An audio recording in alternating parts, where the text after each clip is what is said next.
As an artist ahead of his time, Howard Jones was the first to play the keyboard like a guitar, and wore his hair in a two-tone Mohican to get noticed. Now, 40 years after he brought synthpop to the 1980s, he is pushing the boundaries again. The 68-year-old singer, who had 6 UK top 10 hits at the height of his fame, is having an AI version of his voice made so he can create choirs of himself, and keep singing even if he loses his voice, or perhaps even after he is gone.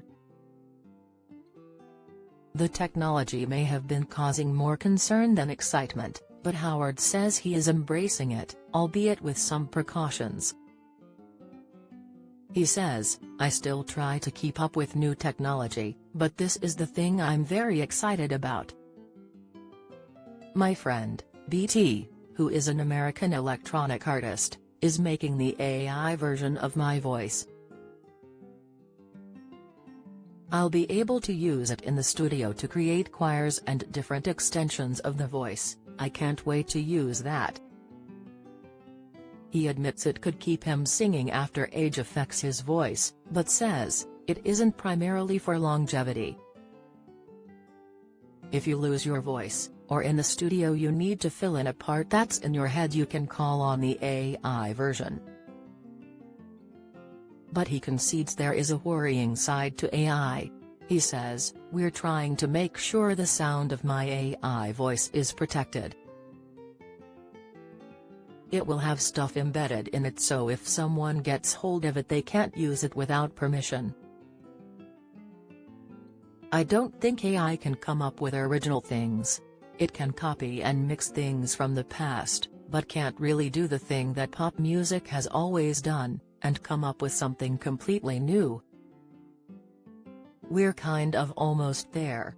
I've heard stuff online where you've got Johnny Cash singing some really awful pop trash, but it's his voice and it's real freaky. It's going to take a lot of discrimination from listeners to weed that stuff out. It's early days and impossible to know what's going to happen. Such things were like science fiction when Howard burst onto the 80s scene, reaching number 5 with his first single new song, released 40 years ago this month. He is marking that milestone with a best of album, Celebrate It Together.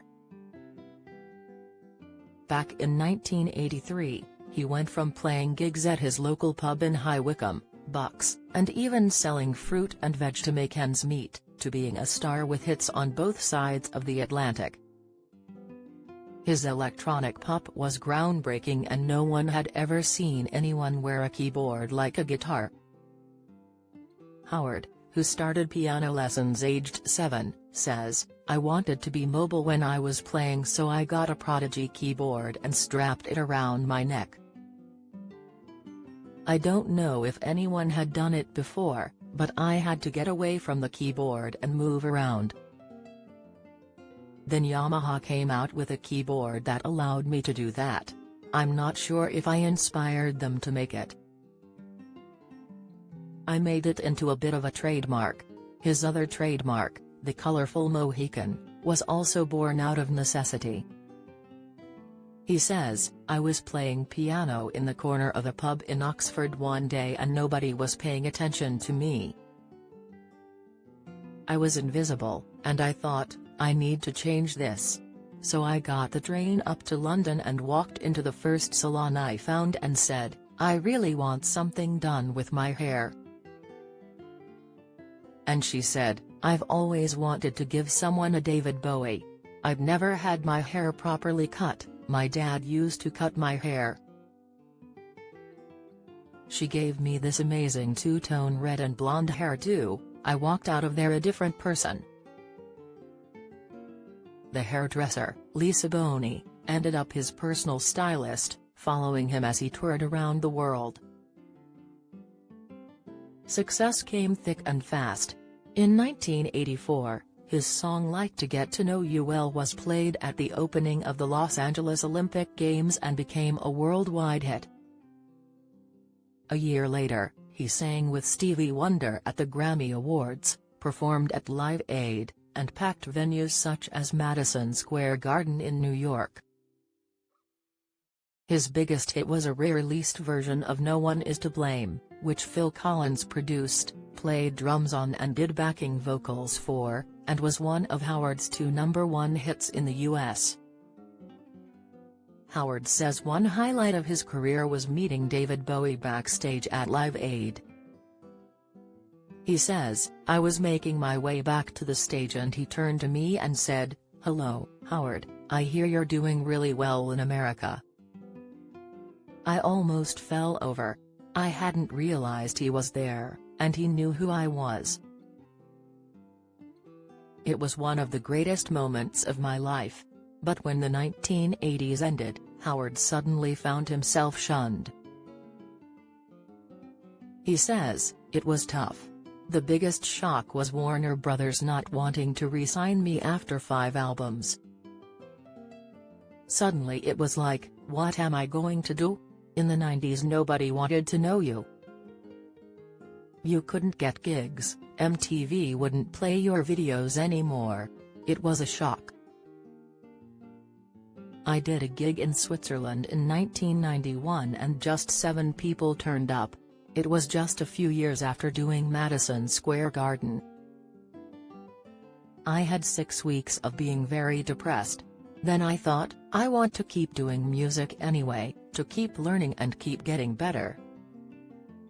Maybe this is an opportunity." Again, out of necessity, Howard started his own record label, Detox, and continued to create, slowly building back a solid base of fans. In recent years, his music has featured on TV series, such as Breaking Bad and Stranger Things, and the film Transformers, winning him younger fans. He says, "That's the exciting thing.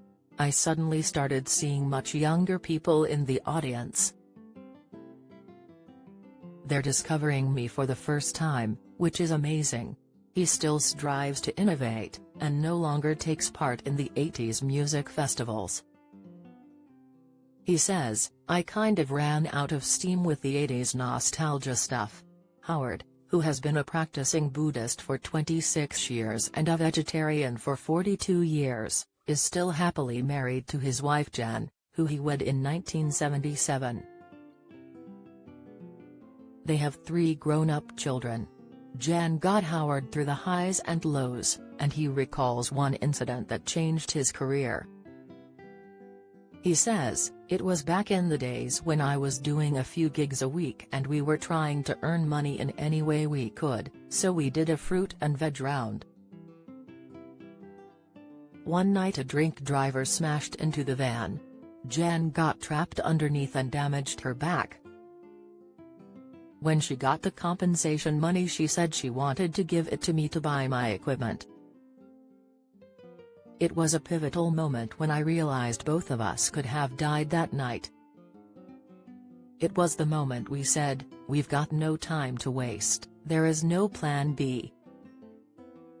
So Jan and I have grown up together. The bond we have is so strong.